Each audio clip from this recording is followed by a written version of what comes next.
It's time to rest your eyes and drift into a gentle story. While you snuggle down and relax, I'll read to you about the Midnight Marshmallow Mission.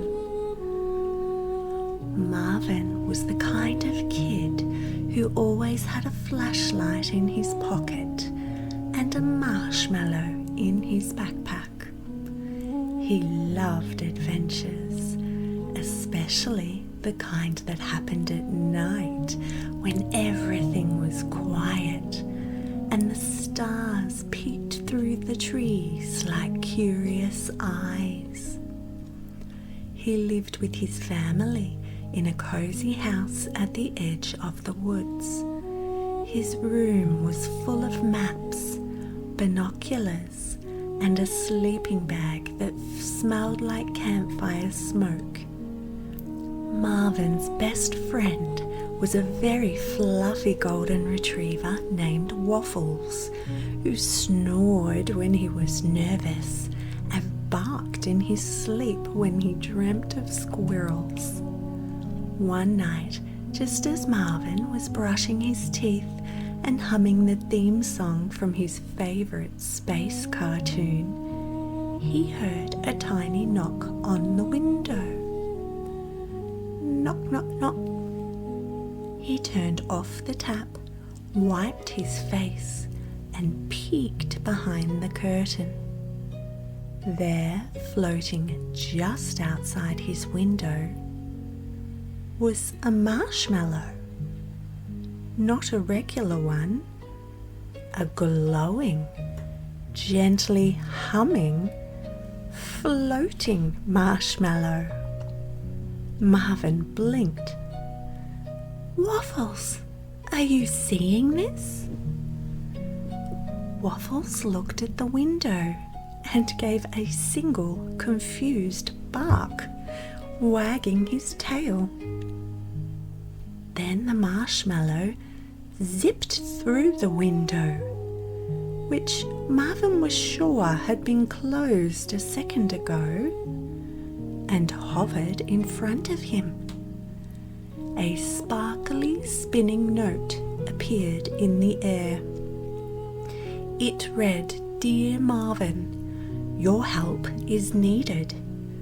There is an emergency marshmallow shortage on planet Puff. Come quickly. Pajamas are acceptable. From Commander Squish." Marvin didn't hesitate. He grabbed his backpack, stuffed in extra marshmallows just in case, and gave Waffles a head scratch. "Come on, buddy. We're going to space," he said. The marshmallow hovered again, glowing brighter. Then whoosh! Marvin and Waffles were lifted gently into the air, whooshed through a twinkling tunnel of stars, and plopped softly onto a bouncy cloud-like surface. They had landed on planet Puff. The sky was cotton candy pink. The ground felt like warm bread, and trees grew upside down, their roots dangling like ribbons. Commander Squish, a marshmallow-shaped alien with a silver helmet and jellybean eyes, greeted them with a salute.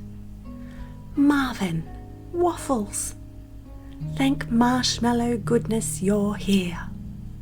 Our great fluff factory has stopped working, and without it, there are no marshmallows for bedtime hot chocolate, campfires, or pillow forts across the galaxy." Marvin nodded seriously. "We can't let that happen," he said. Commander Squish floated beside them as he explained. "The factory marshmallow mixer lost its balance. You'll need to find 3 missing ingredients to fix it. Cloud whip from the Snooze Mountain, sprinkled stardust from the Firefly Forest, and giggle bath from the giggling geyser.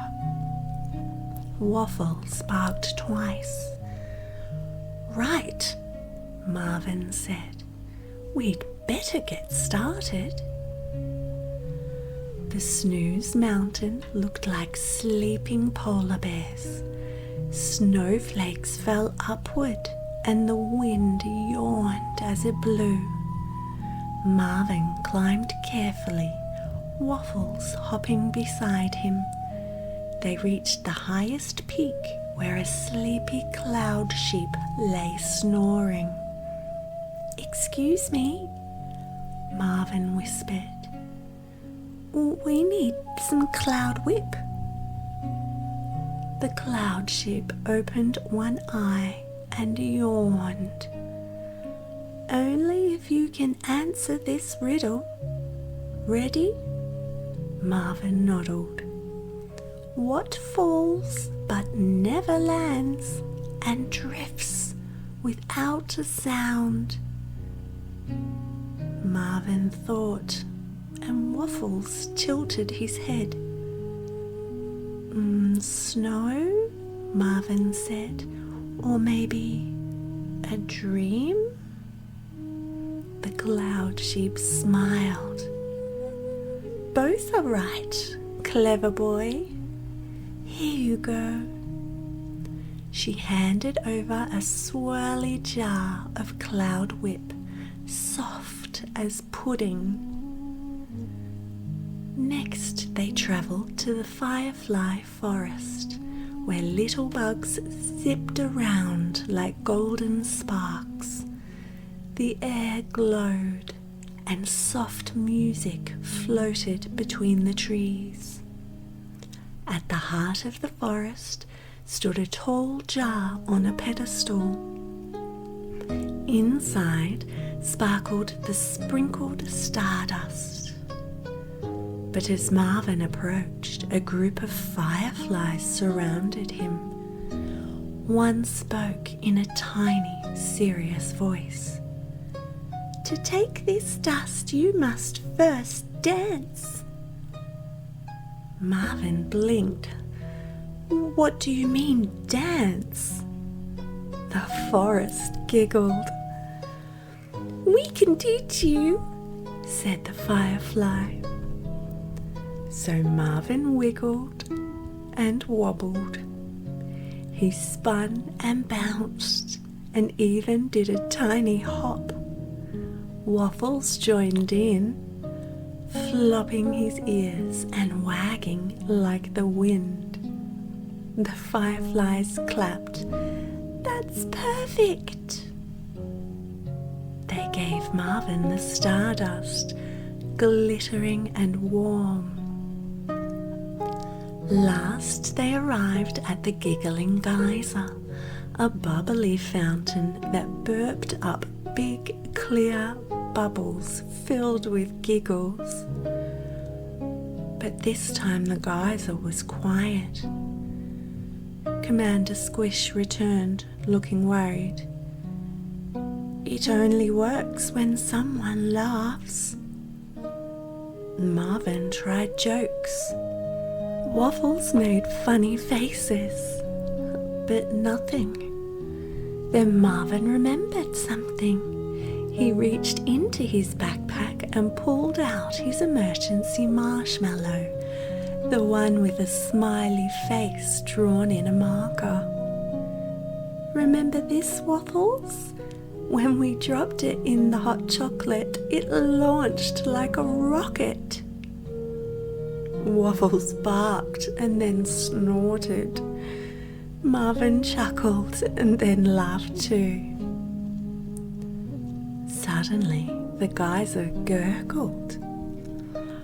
Pop! A perfect giggle bubble floated up, wobbled, and settled into Marvin's hands. Mission complete. Back at the factory, Commander Squish poured in the ingredients. The cloud whip made with the mix afloat, the stardust made it glow, and the giggle bubble made it bounce with joy. The mixer whirred into life, puffing out rows of soft, perfect marshmallows. The galaxy can sleep again, Squish cheered. Marvin smiled, happy to help. The marshmallow that brought them to Puff Planet hovered once more, and Marvin and Waffles climbed on. Whoosh! They floated gently back into Marvin's bedroom, landing softly on the carpet. The note sparkled once more. It read, "Mission complete. Bedtime secure. You did a good job, Marshmallow Cadet." Waffles flopped into his dog bed, snoring from the adventure. Marvin curled under the covers, a marshmallow tucked into his hand. And as he drifted off to sleep, he smiled, knowing the galaxy was just a little softer and a little sweeter because of him.